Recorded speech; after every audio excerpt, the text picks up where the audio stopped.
Australia کے تعلقات ہر sector میں بڑے مضبوط ہوئے.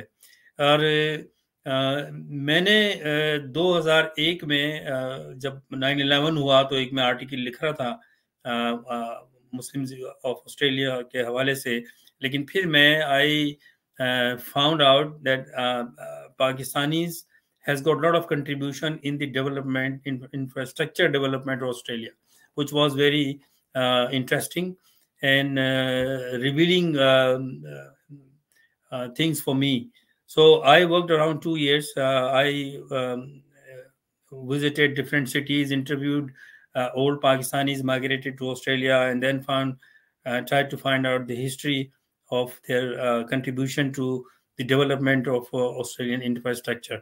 تو اس کے بعد میں نے پھر 2003 میں ایک بک بھی پبلش کی, آسٹریلیا فار پاکستانیز. آپ اس کو ڈاؤن لوڈ بھی کر سکتے ہیں, ٹریبیون انٹرنیشنل کی ویب سائٹ پہ اس کا لنک ہے, اور اس کی کاپیز جو ہے پھر وہ لائبریری میں بھی موجود ہیں.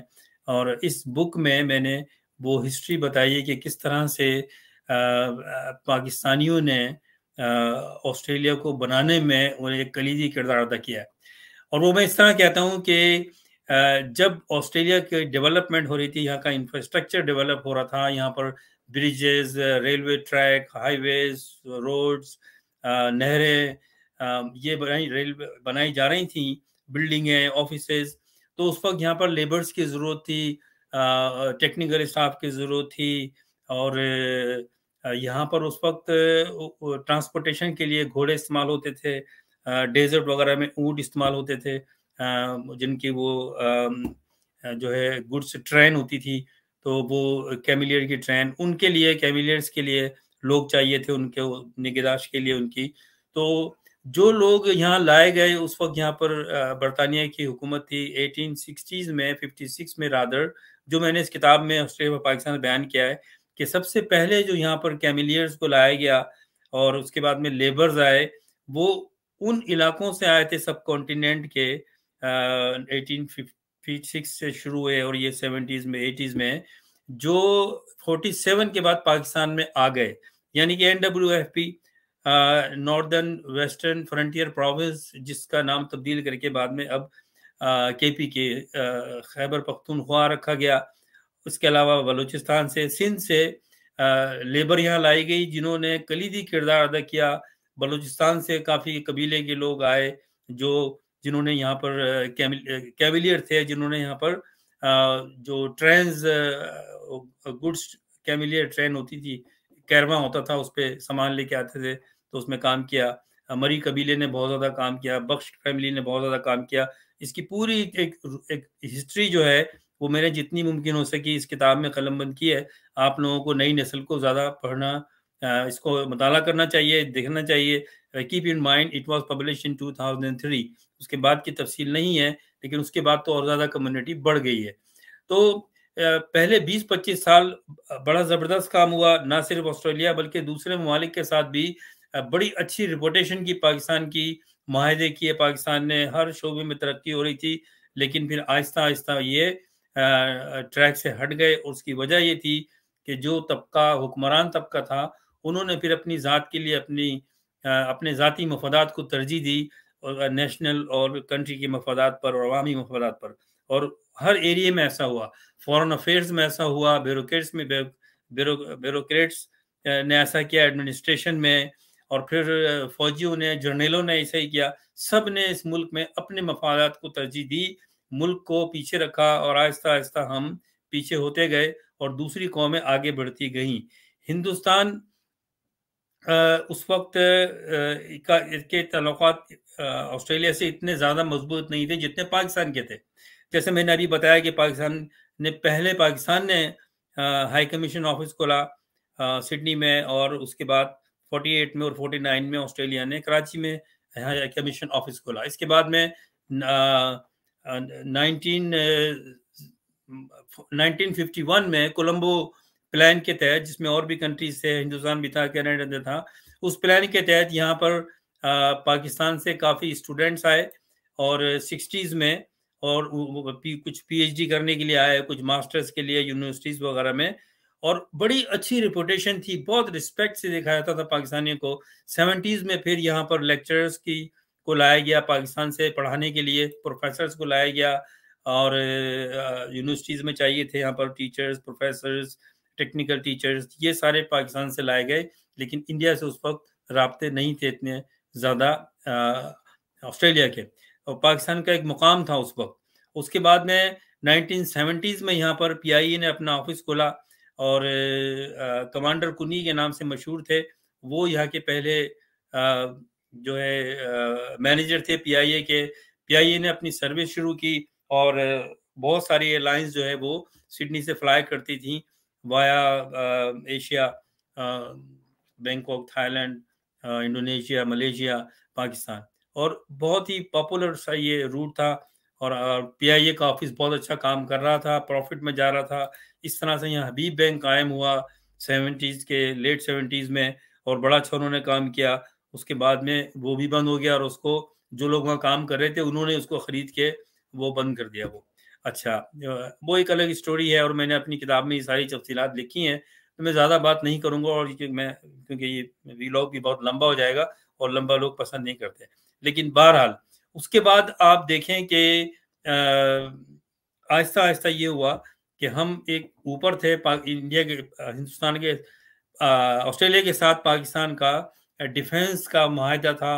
یہاں بری، بحری اور نیوی کے آفیسرز ٹریننگ کرنے آتے تھے یہاں پر آسٹریلیا، اور آسٹریلین جو ٹیکنیکل اسٹاف تھا وہ پاکستان جاتا تھا، اور بڑی اچھی ٹریڈ میں بڑی اچھا کام دونوں کنٹریز کے درمیان، بہت اچھی ٹریڈ تھی، ملٹی ملین ڈالر کی ٹریڈ ہوتی تھی مختلف سیکٹرز میں، اور وہ آہستہ آہستہ وہ بھی کم ہو گئی۔ اور دوسری جانب یہ ہوا کہ انڈیا جو ہے وہ تعلقات قائم کرتا رہا آسٹریلیا سے، اور آج جو ہے صورتحال یہ ہے کہ آج پاکستان از ایٹ نو ویئر، اس کا کوئی مقام نہیں ہے۔ اگر دونوں ملکوں کے درمیان تعلقات کو دیکھیں، اور جبکہ انڈیا جو ہے اس وقت وہ اسٹرانگ الائے ہے آسٹریلیا کا، اور آسٹریلیا، انڈیا، بھارت، امریکہ، برطانیہ، یہ 4 کنٹریز نے دفاعی معاہدے کیے ہیں ایز اے گروپ الائے اس ریجن میں، بیسیکلی چائنا کی طاقت کے سامنے مد مقابل آنے کے، اور چائنا کو یہاں پیر جمانے سے روکنے کے لیے یہ ایک معاہدہ ہوا، جس میں بھارت کو کلیدی کردار دیا گیا ہے۔ اور آہستہ آہستہ جو مقام آسٹریلیا کا چائنا کے ساتھ تھا، دو طرفہ ٹریڈ تھی، اور چائنا ایک زبردست اسٹرانگ فرینڈ تھا آسٹریلیا کا، وہ جگہ اب آسٹریلیا فورن پالیسی کے تحت جو ہے وہ انڈیا کو دے رہا ہے، اور اس میں ظاہر ہے کہ امریکہ کی بھی بیکنگ ہے، برطانیہ کی بھی ہے، اور نیوزی لینڈ تو بھی ساتھ میں، وہ چھوٹا ملک ہے، وہ بھی آسٹریلیا کی پالیسی کو فالو کرتا ہے، اور اس کے علاوہ پھر کینیڈا بھی ہے۔ تو یہ ساری جو ڈیولپمنٹ ہوئی، اور پاکستان دوسری طرف نظر نہیں آتا کہ ہم نے بھی اس طرف سوچا ہو۔ ہندوستان نے بہت زیادہ کام کیا ٹورزم میں، اور یہاں ایک سیپریٹ ٹورزم آفس ہے انڈیا کا، اور یہاں سے کافی آسٹریلین جو ہیں وہ انڈیا جاتے ہیں ٹورسٹ گھومنے کے لیے، جس سے ملینز آف ڈالرز کی اینولی انڈیا پیسے کماتا ہے، اور ہونا تو پاکستان کے ساتھ چاہیے تھا، کیونکہ پاکستان کے پاس جو نیچرل بیوٹی ہے اور یونیک سینز ہیں، یونیک جگہیں ہیں، ٹورسٹ کے لیے اٹریکشن ہے، وہ ہندوستان میں نہیں ہے۔ لیکن پاکستان اپنے مسائل میں گھرا رہا، اور اس کی ایک سب سے بڑی وجہ یہ ہے جو ہم بار بار بات کرتے ہیں کہ پاکستان کو بدقسمتی سے پچھلے 50 سال 60 سال میں جو رولنگ طبقہ ہے، جس میں فوج بھی ہے، جس میں بیوروکریٹ بھی ہیں، جس میں فورن افیئرز کے ڈپلومیٹس بھی ہیں، اور انٹیلیجنس سروسز بھی ہیں، ان سب نے اپنے ذاتی مفاد کے لیے یہ خود تو ملٹی ملینر اور ملٹی بلینر بن گئے، لیکن ملک کا خزانہ خالی کر دیا، اور عوام جو ہے وہ سوتی رہی، اور آج بھی سو رہی ہے۔ جو لوگ بات کرتے رہے کہ پاکستان کو ڈیولپمنٹ پہ غور کرنا چاہیے، اکنامی بنانی چاہیے، اکنامک، ان کو سائڈ سے دیوار سے لگا دیا گیا، اور اب پاکستان کا حال آپ کو پتہ ہے۔ آج کا یہ ٹاپک نہیں ہے، لیکن ہم اس پہ بات کرتے رہتے ہیں پاکستان کے جو حالات ہیں اس پر۔ اور میں ابھی پرسوں رات کو میں ایک فنکشن میں گیا, بنگلہ دیشی کمیونٹی کی طرف سے آرگنائز کیا تھا. اس میں انڈینز کچھ کمیونٹی لیڈرز بھی تھے, کچھ مڈل ایسٹ کے جو کمیونٹیز ہیں ان کے بھی تھے. اور جس ٹیبل پہ میں بیٹھا تھا وہاں یہ سب سے پہلے 2-3 نے مجھ سے ایک ساتھ یہ سوال کیا کہ پاکستان میں کیا ہو رہا ہے, کیا ہو گیا پاکستان کو. دے ور شاکڈ کہ پاکستان تو بڑا طاقتور ملک ہے, نیوکلیر ملک ہے, ہم تو وہاں سمجھتے ہیں پاکستان میں بہت اچھا تھا, لیکن وہ تو ڈیفالٹ ہو گیا, وہاں تو قرضہ نہیں دے رہا کوئی ملک, کیا وجہ ہے. تو اوبیسلی نہ چاہتے ہوئے بھی, اور it's a shame for me I had to say کہ پاکستان جو ہے in the hands of looters, corrupt people, نااہل لوگ, ذاتی مفاد کا ٹولہ اس کو بٹھایا گیا ہے. اس میں ایک مافیا بن گیا ہے. اس میں پاکستان کی جو جرنیل ہیں وہ, اس میں جو پاکستان کی سیکرٹ سروسز ہیں وہ, جو بیوروکریٹس ہیں, جو فورن آفس ہیں, سب مل کے پاکستان کو لوٹ رہے ہیں اور پاکستان کا خزانہ خالی ہو گیا اور قرضے واپس دینے کی سکت نہیں ہے. تو اب مزید پاکستان کے جو دوست ممالک سمجھے جاتے تھے, چائنا, سعودی عرب, مڈل ایسٹ, انہوں نے بھی پاکستان کو قرضہ دینے سے انکار کر دیا ہے. اور وہ کہہ رہے ہیں کہ اگر IMF دیتی ہے کیونکہ ہمیں ضمانت چاہیے تو ہم آپ کو پیسے ادھار دے سکتے ہیں. لیکن مسئلہ یہ ہے کہ پیسے ادھار اگر دے بھی دیں گے تو پہلے واپس کیسے لوٹائیں گے, کیونکہ بلینز آف ڈالرز کا پاکستان اس وقت مقروض ہے اور اس کی قسطیں دینے کے لیے پیسہ نہیں ہے. یہ اس حال پہ کیسے پہنچا پاکستان؟ اس میں سب پاکستان کو لوٹنے والے نے کنٹریبیوٹ کیا ہے. کسی بھی ملک کی جو معیشت ہوتی ہے اس کا دارومدار ہوتا ہے ایکسپورٹ پر. ایکسپورٹ جو ہوتی ہے وہ کیسے بنتی ہے؟ اس میں جو فورن آفیسز ہیں, جو پاکستان کی ایمبیسیز ہیں, پاکستان کی ٹریڈ کونسل آفیسز ہیں بیرون ملک, وہ کلیدی کردار ادا کرتی ہیں, میجر رول پلے کرتی ہیں.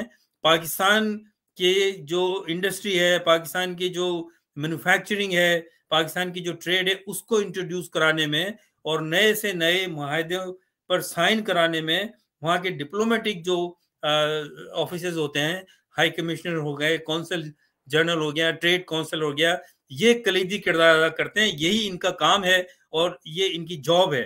ان کو گورنمنٹ کے خزانے سے, یعنی کہ پبلک اکاؤنٹ سے, پبلکس کے پیسوں سے ان کو تنخواہیں ملتی ہیں, ان کو مراد ملتی ہیں, عیاشی کرتے ہیں. اپنے حساب سے انہوں نے اپنی مراد خود بنائی بھی ہیں. ڈرائیور, کوک وہ ساتھ میں آتے ہیں, ان کے گاڑی ان کو ملتی ہے. ڈرائیور پاکستان کی طرح جیسے ایک وہ کنگڈم سے ہی آ رہے ہیں, وہ یہاں جو ہے اس طریقے سے یہ لوگ رہتے ہیں لیوش لائف میں. میں پرسوں اور جاتا رہتا ہوں میں ڈفرینٹ فنکشنز میں, جو ملٹی کلچرل منسٹر ہے وہ اپنی ڈرائیو کر کے آیا تھا اور ہمارے ساتھ عام طور پہ بیٹھا ہوا تھا. کوئی اس کے پیچھے لوگ نہیں گھوم رہے تھے, کوئی فوٹوگرافک سیشن نہیں ہو رہا تھا. لیکن یہاں پر یہ دیکھا گیا ہے, میری 34 سال ہو گئے ہیں آسٹریلیا میں رہتے ہوئے, اور میں نے ہمیشہ کوشش کی ہے, ظاہر ہے ہم نے ایک دن جانا ہے, سب کچھ یہیں چھوڑ کے اللہ کو جا کے جواب دینا ہے. میں نے ایمانداری سے اپنے پروفیشن میں پاکستان کی محبت رکھتے ہوئے وہ بات کی ہے جو پاکستان کے عوام کے لیے مفاد میں ہو, پاکستان کے مفاد میں ہو. اور جب وہ باتیں کی جاتی ہیں تو ڈپلومیٹس کو اچھی نہیں لگتی. میں ان نیسیسری کسی کو پلیز نہیں کرتا, کوئی میرا فوٹو کھنچوانے کا کسی کے ساتھ کوئی پروگرام نہیں ہوتا, نہ میرا کوئی مقصد ہے. عزت زینت اللہ تعالیٰ دیتا ہے, لیکن جیسا پاکستان میں ماحول ہے, ایک چودھرانہ کلچر ہے, ٹرائبل کلچر ہے, ایک چودھری صاحب ہیں اس کے پیچھے کچھ چمچے لگے ہوتے ہیں, وہی ماحول یہاں پر ہے. 100 کال 2 نمبر کے لوگ یہاں پر جو ہے وہ high commissioner council diplomatic office کے ساتھ میں لگے رہتے ہیں, اور بس وہ کیا ہوتا ہے سال میں دو فنکشن ہو جاتے ہیں, ایک 23 مارچ کو, ایک 14 اگست کو, اور اس میں ڈنر ہو جاتے ہیں. اور جو آرگنائز کرتے ہیں وہ سو کالڈ کمیونٹی آرگنائزیشن کے صدر اور جنرل سیکرٹری اور لیڈر بنے ہوئے ہیں, اور وہ بھی ہائی کمشنر سے کم نہیں سمجھتے اپنے آپ کو, فوٹو کھنچواتے ہیں پھر کمیونٹی کے پیپرز میں دیتے ہیں اور سمجھتے ہیں بس وہ لیڈر بن گئے. وہی ماحول ہے جو پاکستان میں اسلام آباد میں ہے کہ چمچا گیری کرو, پلیز کرو, کیونکہ بیسیکلی نااہل لوگ جو ہوتے ہیں وہ یہی کرتے ہیں, جن میں ایگو ہوتی ہے, ایروگنٹ ہوتے ہیں یا خودداری ہوتی ہے, جن میں قابلیت ہوتی ہے, وہ کسی کی پلیز نہیں کرتے. تو یہ ان کا حال ہے. میں نے اس پہ اپنی زندگی میں بہت دفعہ یہ باتیں لکھی ہیں, ان کی باتیں بتائی ہیں, لیکن اس کا انجام کیا ہوا کہ ایک لابی بنائی گئی میرے خلاف, اور جس میں پھر انہوں نے بھی ان کا ساتھ دیا, ڈپلومیٹس میں بھی. اور اب میں ان سے رابطے میں نہیں رہتا کیونکہ کوئی فائدہ نہیں ہے, اور یہ ان کی اپنی مستیوں میں مست ہیں. اور یہی حال دوسرے ممالک میں بھی ڈپلومیٹس کا ہے, یہ کوئی کام نہیں کرتے. اس کی وجہ یہ ہے کہ جو اپوائنٹمنٹس ہوتے ہیں ان کے, جس پہ یہ آتے ہیں وہ بھی سارے پولیٹیسائز ہیں. نئی حکومت آتی ہے, چاہے فوجی ہو یا سیاسی ہو, تو اس کے ہی جو فیوریبل لوگ ہوتے ہیں وہ یہاں پر ڈپلومیٹ بن جاتے ہیں, ہائی کمیشن بن جاتے ہیں, ٹریڈ کمیشن بن جاتے ہیں, اور پھر وہ اپنے فیوریبل لوگوں کو فیور کرتے ہیں. تو یہ مسئلے مسائل ہیں, ان سے باہر ہی نہیں نکلے ہمارا فارن آفس. آپ تازہ مثال لے لیجئے, ہمارے ملک کا وزیر اعظم جو ہے وہ کون ہے؟ بلاول زرداری ہے. کوئی 36-37 سال کا لڑکا ہے, اس کا کیا کوئی ایکسپیرینس ہے سیاست میں؟ فورن افیئرس کو تو چھوڑ دیں. فورن افیئرس کی پوزیشن بہت ہی انتہائی امپورٹنٹ ہوتی ہے, اس میں کوالیفائڈ آفیسر چاہیے ہوتا ہے جس کو انٹرنیشنل ریلیشنز کا ایکسپیرینس ہو, کوالیفائڈ ہو. اور ایک طرف وہ ہے, میں زیادہ بات نہیں کرتا, اس کی پرسنل کریکٹر کیا ہے اور کیسا کام کرتا ہے, کہاں رہتا ہے, وہ کس دورے پہ جاتا ہے. آپ ہندوستان کو لے لیں, ان کا اس وقت جو سیکرٹری فارن افیئرز ہے وہ پہلے ڈپلومیٹ رہا ہے کافی سال. اس کا باپ بھی بیوروکریٹ تھا, اس کا بھائی بھی ڈپلومیٹ تھا. اور جب آپ بات کرتے ہیں تو ان کو پاس پوری انفارمیشن ہوتی ہے ان کے ملک کی, اور اپنے ملک کی بات کرتے ہیں. یہاں پر اگر آپ پاکستانی ڈپلومیٹ سے بات کرو, ہائی کمیشنر سے بات کرو, 4 بندے اس کے پیچھے ہوں گے گاڑی کھولنے کے لیے, 4 آگے ہوں گے, اسٹیج پہ بیٹھیں گے, سامنے وی آئی پی ہوگا, صرف وی آئی پی لوگ فوٹو کھنچوا سکتے ہیں, باقی لوگ بیٹھے رہتے ہیں. یہ کلچر ہے جو پاکستان میں ہوتا ہے. تو آپ کیا ملک کی ترقی کریں گے جب وہ اس میں ٹائم گزارتے ہیں؟ آج تک کبھی بھی یہاں پر کوئی کمیونٹی میں منظر عام پہ نہیں آتا. منظر عام پہ لانے کی ضرورت بھی نہیں ہے. ہم دیکھ رہے ہیں کہ دوسرے ملک کہاں جا رہے ہیں, آسٹریلیا کے ساتھ ہم کیا جا رہے ہیں. اتنی اچھی مارکیٹ تھی آسٹریلیا کی, اور پچھلے شروع میں کام ہوا. آسٹریلیا نے پاکستان کو پریفرنس دی ہمیشہ, لیکن پاکستانیوں نے, میری یہاں پر منسٹر سے اور میڈیا کے حوالے سے بات ہوتی رہتی ہے, انٹریکشن ہوتی ہے, سینیٹر سے ہوتی ہے انٹریکشن, اور وہ بڑا افسوس کرتے ہیں. وہ کہتے ہیں اتنی اچھی نیشن ہے پاکستان کی, آپ جیسے لوگ ہیں, لیکن یہ حکومت میں جعلی لوگ کیسے آتے ہیں؟ میں آپ کو حقیقت واقعہ بتاؤں, لمبی ہو جائے گی, بہت چھوٹا سا, کہ جب آصف علی زرداری کو پریزیڈنٹ بنایا اور ساری جماعتوں نے مل کے بنایا, روتے کیوں اب؟ اور عوام خاموش دیکھتی رہی. تو مجھے ایک سینیٹر نے میسج کیا کہ یہ جو پاکستان کا نیا پریزیڈنٹ آیا ہے Asif Ali Zardari, is he the same person who was the husband of Benazir Bhutto? تو میں نے کہا یس. تو اوکے. اس کے بعد میں جب ملاقات ہوئی تو مجھے کہتا ہے آئی میسج یو. تو میں نے کہا ہاں. کہتا ہے میں نے کسی سے شرط لگا لی تھی, میں پارلیمنٹ میں تھا, اس نے کہا کہ وہ جو فراڈیا تھا 10%, وہ پریزیڈنٹ بن گیا پاکستان کا. میں نے کہا نہیں, وہ نہیں ہو سکتا. اس نے مجھ سے کہا سینیٹر نے, وہ کیسے ہو سکتا ہے, اس کا کیا بیک گراؤنڈ ہے, پریزیڈنٹ کیسے ہو سکتا ہے؟ تو پھر اس نے, میں نے کہا کہ اچھا میں ابھی بات کرتا ہوں. پھر اس نے مجھے میسج کیا, جب اس نے بتایا تو کہنے لگا یار میں شرط ہار گیا, اٹس اے شیم, سلیکٹ کیسے ہو گیا وہ؟ میں نے کہا اس کو پورے پارلیمنٹرین نے سلیکٹ کیا ہے, پورے پارلیمنٹرین نے, because of corruption, bribery, looting, اور سب مل کے کھائیں گے, اور سب مل کے کھا رہے ہیں. تو اب پاکستان کا دیوالیہ ہو گیا ہے, پاکستان بینکرپٹ ہو گیا ہے. پاکستان کو کون بچا سکتا ہے؟ کوئی قرضہ دینے کو تیار نہیں ہے, اور یہ ایک پارٹ آف دی پلان تھا. ہماری عوام بیٹھ کے روتی ہے امریکہ کا حال, امریکہ نے سازش کی ہے, برطانیہ نے سازش کی. ارے بھائی, ہم خود سازش کرتے ہیں اپنے ملک کے ساتھ, اور ہماری عوام جب تک کھڑی نہیں ہوگی, ایک طاقت رہ گئی ہے اب صرف, وہ ہے پاکستان کی عوام جو سو رہی ہے. وہ جب تک نہیں جاگے گی اور باہر نہیں آئے گی روڈوں پر, اور ان کو ان کے آفیسر سے نکال کے کھینچ کے روڈوں پہ لا کے نہیں مارے گی, حالات صحیح نہیں ہو سکتے.